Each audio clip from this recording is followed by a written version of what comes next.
ഉൽപ്പത്തി 2. അങ്ങനെ ആകാശവും ഭൂമിയും അവയിലുള്ള സമസ്തവും പൂർണ്ണമായി. ദൈവം തൻ്റെ ജോലി 7-ാം ദിവസം പൂർത്തിയാക്കി താൻ തുടങ്ങിയ പ്രവൃത്തിയിൽ നിന്ന് വിരമിച്ച് 7-ാം ദിവസം അവിടുന്ന് വിശ്രമിച്ചു. സൃഷ്ടികർമ്മം പൂർത്തിയാക്കി തൻ്റെ പ്രവൃത്തികളിൽ നിന്ന് വിശ്രമിച്ച് 7-ാം ദിവസത്തെ ദൈവം അനുഗ്രഹിച്ച് വിശുദ്ധമാക്കി. ഇതാണ് ആകാശത്തിൻ്റെയും ഭൂമിയുടെയും ഉൽപ്പത്തി ചരിത്രം. ഏദൻ തോട്ടം. ദൈവമായ കർത്താവ് ആകാശവും ഭൂമിയും സൃഷ്ടിച്ച നാളിൽ ഭൂമിയിൽ പുല്ലോ ചെടിയോ മുളച്ചിരുന്നില്ല. കാരണം അവിടുന്ന് ഭൂമിയിൽ മഴ പെയ്ച്ചിരുന്നില്ല. കൃഷി ചെയ്യാൻ മനുഷ്യരുണ്ടായിരുന്നുമില്ല. എന്നാൽ ഭൂമിയിൽ നിന്ന് ഒരു മൂടൽമഞ്ഞ് ഉയർന്ന് ഭൂതലമെല്ലാം നനച്ചു. ദൈവമായ കർത്താവ് ഭൂമിയിലെ പൂഴി കൊണ്ട് മനുഷ്യനെ രൂപപ്പെടുത്തുകയും ജീവൻ്റെ ശ്വാസം അവൻ്റെ നാസാരന്ധ്രങ്ങളിലേക്ക് നിശ്വസിക്കുകയും ചെയ്തു. അങ്ങനെ മനുഷ്യൻ ജീവനുള്ളവനായി തീർന്നു. അവിടുന്ന് കിഴക്ക് ഏദനിൽ ഒരു തോട്ടം ഉണ്ടാക്കി. താൻ രൂപം കൊടുത്ത മനുഷ്യനെ അവിടെ താമസിപ്പിച്ചു. കാഴ്ചയ്ക്ക് കൗതുകവും ഭക്ഷിക്കാൻ സ്വാദുമുള്ള പഴങ്ങൾ കായ്ക്കുന്ന എല്ലാത്തരം വൃക്ഷങ്ങളും അവിടുന്ന് മണ്ണിൽ നിന്ന് പുറപ്പെടുവിച്ചു. ജീവൻ്റെ വൃക്ഷവും നന്മതിന്മകളെക്കുറിച്ചുള്ള അറിവിൻ്റെ വൃക്ഷവും തോട്ടത്തിന് നടുവിൽ അവിടുന്ന് വളർത്തി.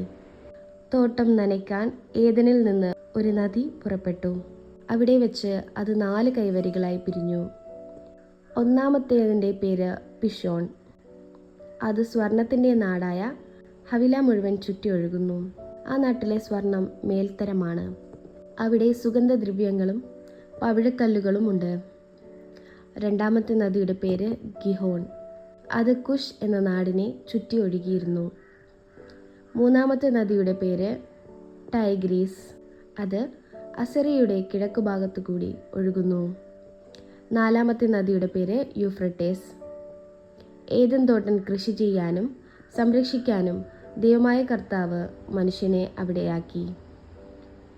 അവിടുന്ന് അവനോട് കൽപ്പിച്ചു, തോട്ടത്തിലെ എല്ലാ വൃക്ഷങ്ങളുടെയും ഫലം ഭക്ഷിച്ചുകൊള്ളുക. എന്നാൽ നന്മതിന്മകളെക്കുറിച്ചുള്ള അറിവിൻ്റെ വൃക്ഷത്തിലെ ഫലം നീ തിന്നരുത്. തിന്നുന്ന ദിവസം നീ മരിക്കും. ദൈവമായ കർത്താവ് അരുൾ ചെയ്തു, മനുഷ്യൻ ഏകനായിരിക്കുന്നത് നന്നല്ല. അവന് ചേർന്നൊരു ഇണയെ ഞാൻ നൽകും. ദൈവമായ കർത്താവ് ഭൂമിയിലെ സകല മൃഗങ്ങളെയും ആകാശത്തിലെ സകല പക്ഷികളെയും മണ്ണിൽ നിന്ന് രൂപപ്പെടുത്തി. അവയ്ക്ക് മനുഷ്യൻ എന്തു പേരിടുമെന്നറിയാൻ അവിടുന്ന് അവയെ അവൻ്റെ മുൻപിൽ കൊണ്ടുവന്നു. മനുഷ്യൻ വിളിച്ചത് അവയ്ക്ക് പേരായി തീർന്നു. എല്ലാ കന്നുകാലികളും ആകാശത്തിലെ പറവകൾക്കും വയലിലെ മൃഗങ്ങൾക്കും അവൻ പേരിട്ടു. എന്നാൽ തനിക്ക് ഇണങ്ങിയ തുണയെ കണ്ടില്ല. അതുകൊണ്ട് ദൈവമായ കർത്താവ് മനുഷ്യനെ ഗാഢനിദ്രയിൽ ആഴ്ത്തി. ഉറങ്ങിക്കിടക്കുന്ന അവൻ്റെ വാരിയെല്ലുകളിൽ ഒന്നെടുത്തതിന് ശേഷം അവിടെ മാംസം കൊണ്ട് മൂടി. മനുഷ്യനിൽ നിന്ന് എടുത്ത വാരിയെല്ലുകൊണ്ട് അവിടുന്ന് ഒരു സ്ത്രീക്ക് രൂപം കൊടുത്തു. അവളെ അവൻ്റെ മുൻപിൽ കൊണ്ടുവന്നു. അപ്പോൾ അവൻ പറഞ്ഞു, ഒടുവിൽ ഇതാ എൻ്റെ അസ്ഥിയിൽ നിന്നുള്ള അസ്ഥിയും മാംസത്തിൽ നിന്നുള്ള മാംസവും.